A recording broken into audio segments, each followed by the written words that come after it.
Hi guys and girls, I'm Obsidian Ant and welcome back to Elite Dangerous. The Thargoids are back again, this time in the Witch Head Nebula. This is Phase 3 of the Enclave, the latest interstellar initiative.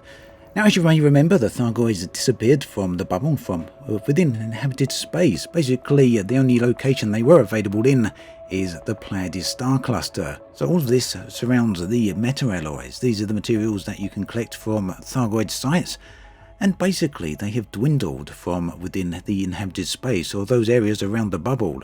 Humans have been looking for new ones. There's been a whole batch of new resources located in the Witch Head Nebula, which you can see right here. So humans have expanded out here. There is now some space stations from the Alliance, the Empire, and the Federation.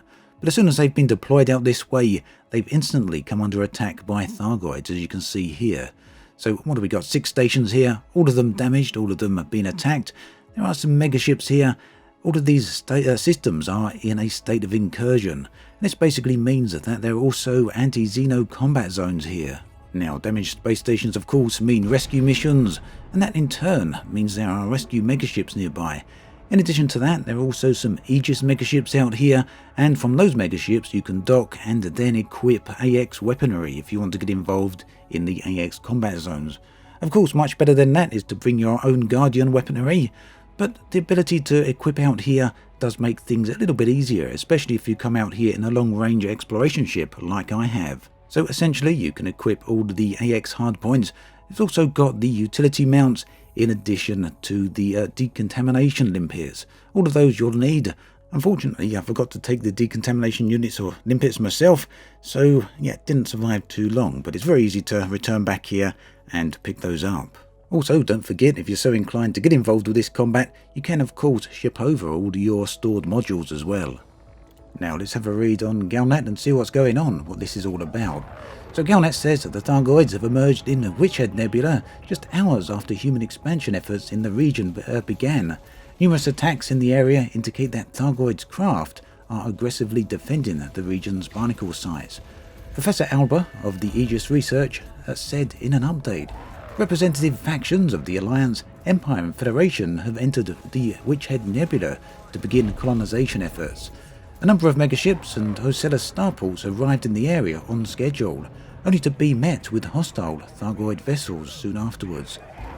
This development, coupled with increased Thargoid activity in the Pleiades Nebula, suggests that the Thargoids are intent on driving humanity out of the regions containing barnacle sites.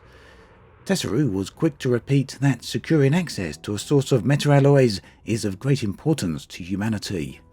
Now again, we're back here at one of the damaged stations, and there does seem to be a bit of a glitch there. You may have seen what happened. As I got up near the station, it bounced off into the distance. Now this has been confirmed to be a bug. Frontier are working on a fix for this. No idea just yet on when it will be deployed, however. That said, it's a very interesting bug and something I would have liked to have seen been intended. It makes docking at the stations very, very difficult. It also kind of makes sense that stations might spin off axis if they come under attack in this manner. It also means that docking at these stations is very, very difficult and a heck of a challenge. So that would have been some interesting additional gameplay, so if you fancy trying that, get in there while the bug is still active. That also actually brings us on to a related subject about these stations. If you dock on any of these, you'll get a free decal from the related superpower, and these basically have an anti-Thargoid theme to them. Now it turns out that this phase of the Interstellar Initiative doesn't have an associated community goal. Instead, the purpose is to defend the region and repel the Thargoids. So it was already established there are 3 superpowers out here, the Alliance, Empire and Federation. And it seems that if their respective regions or areas are not successfully defended, that they will have to pull out of the Witch Head Nebula. So it would appear that there are some very real consequences to either defending or failing to defend each region. If all 3 fail, if all 3 superpowers have to leave the Witch Head Nebula, it'd be interesting to see what would happen next, but I feel that that's unlikely to happen. There's also no information on just how long this particular phase of the initiative will last, so we don't know just yet how long we get to defend these particular regions, but it seems likely that it will be the same as any other incursion, which is usually a week before it either changes state or just stays within the same state, and that usually updates on the server tick on Thursdays. Now, if you're looking for more information on everything to do with Thargoids, things like their locations, what sort of ships to use, and what sort of equipment to outfit, then do have a look at the thread I'm going to link in the video description. This is by the Anti-Xena Initiative, and they keep a regular check on everything and keep everyone informed and up to date. And that forum thread, or that Reddit thread rather, is maintained by the original bastard. So thanks again for that. Do check it out. As always, thanks for watching, and I'll catch you guys and girls next time.